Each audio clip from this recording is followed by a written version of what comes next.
तो कैसे है आप लोग।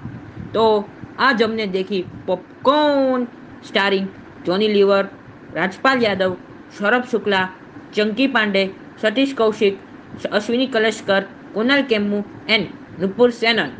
देखो, यहाँ तक तो सब ठीक था, लेकिन आगे जब देखा कि इसको डायरेक्ट किया है the one and only Farhad समझी समझी समझी समझी, तब मेरी रूह में जिस्म बाहर निकल गया और मुझे लक्ष्मी, हाउसफुल 3, हाउसफुल 4, बच्चन पांडे, कुली नंबर 1, बागी 3, इन सब के हादसों का फ्लैशबैक दिखाने लगा।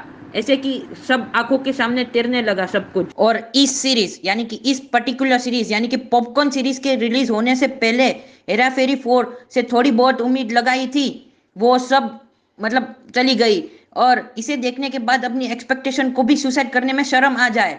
मतलब आप समझ सकते हो कि मेरी सारी की सारी एक्सपेक्टेशन इस सीरीज को देखने के बाद एक कोने में कार्बन डाइऑक्साइड का डोज ले रही है। मतलब ऑक्सीजन की भी जरूरत नहीं, कार्बन डाइऑक्साइड से मर ही जाओ, ऐसे बेहतर है।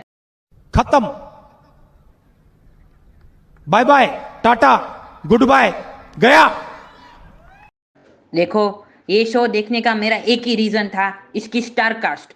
इतने सारे ओजी कॉमेडियंस थे इस सीरीज में। जॉनी लीवर से लेकर जॉनी लीवर की बेटी, सब लोग अच्छी कॉमेडी कर सकते हैं और फेमस और वेल नोन भी है इस लोग कॉमेडी की वजह से। इनको साथ में लाकर एक बवाल शो बन सकता था, लेकिन इन्होंने ये बना दिया। देखो, हाउसफुल 3 और हाउसफुल 4 में जिस टाइप की कॉमेडी थी, वैसे ही टाइप की कॉमेडी आज यूज कर रहे हैं ये लोग इस शो में। और हाउसफुल 3 और हाउसफुल 4 को तभी भी क्रिटिसिज्म मिला था, फिर भी ये लोग नहीं सीखे उसमें से। वही पुरानी चीज, मतलब गलत वर्ड्स का प्रोनाउंसिएशन, फिर उसको करेक्ट करने के लिए और गलत प्रोनाउंसिएशन, वही करते रहते हैं ये लोग 6 एपिसोड में, और इसको ये कॉमेडी कहते हैं। पूरे 6 एपिसोड में की सीरीज में यही सब चल रहा है। और इनकी क्रिएटिविटी कॉमेडी को तो देखो, कुत्ते का नाम आदमी रख दिया तो कॉमेडी हो गई, आदमी का नाम केबीसी रख दिया तो कॉमेडी हो गई, पॉलिटिकल पार्टी का नाम बाप रख दिया तो कॉमेडी हो गई। और इस सीरीज में एक सीन है जिसमें कार बम से ब्लास्ट हो जाती है, और काफी बड़ा ब्लास्ट दिखाया भी है इस मूवी में। और अगले ही एपिसोड में वो गाड़ी में बैठे लोग अच्छे से दौड़ रहे, अरे गोलियां चला रहे, कम से कम थोड़ा उनको लंगड़ा तो चलाओ, कुछ तो जो ऑडियंस बिलीव कर सके। और भाई साहब, बात बात में या तो कवाली बजती रहती है या फिर इनका टाइटल ट्रैक चलता रहता है, और एक पॉइंट में वो तो इतना इरिटेटिंग लगता है कि पूछो ही मत। अरे अभी तो रुको, अभी तो शुरू हुआ है। टाइटल ट्रैक के भी लिरिक्स फरहाद समझी ने लिखे हैं। और इतना ही नहीं, अभी और सुनिए, टाइटल ट्रैक को गाया भी फरहाद समझी ने ही है भाई।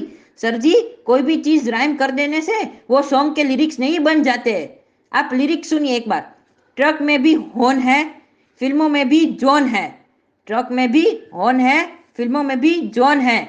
गोवा में भी गोन है, किडनी में भी स्टोन है, कुत्ते के मुंह में बोन है। वाह भाई वाह। पिक्चर अभी बाकी है मेरे दोस्त। आपको क्या लगा यहाँ खत्म? अरे नहीं जी, फरहाद समझी ने तो एक्टिंग भी की है इस सीरीज में। मतलब सब कुछ कर दिया।